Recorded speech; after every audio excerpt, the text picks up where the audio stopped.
उत्तर प्रदेश के बाद अब मध्य प्रदेश की शिवराज सरकार ने भी बदमाशों को उन्हीं की भाषा में जवाब देना शुरू कर दिया है। उज्जैन में बदमाशों की मुठभेड़ हुई है और ये वही दुस्साहस करने वाले बदमाश है जिन्होंने महाकाल मंदिर दर्शन करने आने वाले श्रद्धालुओं के साथ मारपीट की थी और लूटपाट की थी। सबसे बड़ी बात यह है कि उज्जैन में महाकाल लोक के निर्माण के बाद बड़ी संख्या में श्रद्धालुओं का यहाँ पर आवागमन होता है। इसी स्थिति में इन बदमाशों ने एक होटल के होटल का जो मैनेजर है उसको बंधक बनाकर होटल के कमरे में प्रवेश करके श्रद्धालुओं के साथ गन पॉइंट पर लूटपाट की थी। पुलिस ने बदमाशों को बड़ी मशक्क़त के साथ पकड़ा। हमारे साथ डिप्टी CSP हैं जो ओम प्रकाश मिश्रा जी कितनी बड़ी मशक्क़त के बाद पकड़ा है और किस तरीके के बदमाश?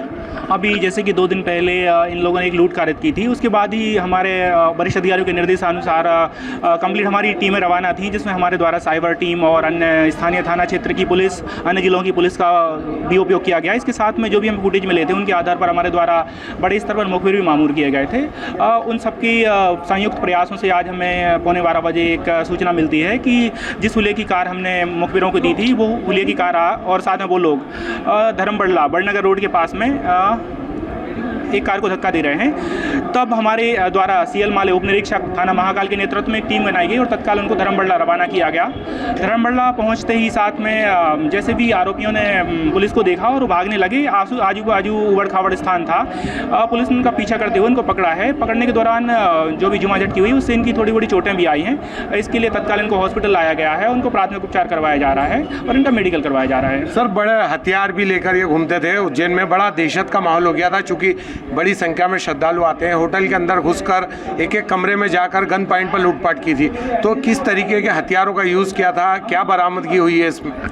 जैसे कि उसमें बताया गया था संबंधित मैनेजर के द्वारा कि इनके पास एक चाकू था और एक गन थी जो शायद नकली थी, असली थी, इसकी पुष्टि उसने नहीं की है।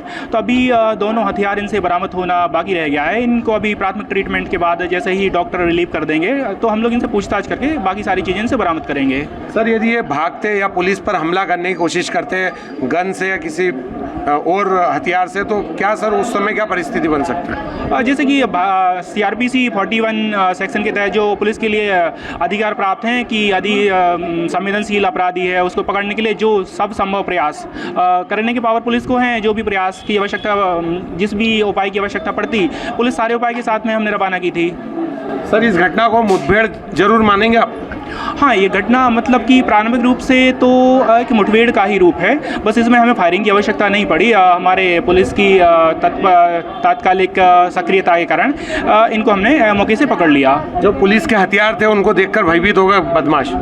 पुलिस के हथियार के अलावा पुलिस को देखते ही साथ इन लोगों ने भागना शुरू कर दिया था, क्योंकि बाबा महाकाल की नगरी है और काल भैरव की नगरी है। यहाँ पर अत्याचार और अन्याय कितने दिनों तक चल पाएगा ये इनको ही पता है ना।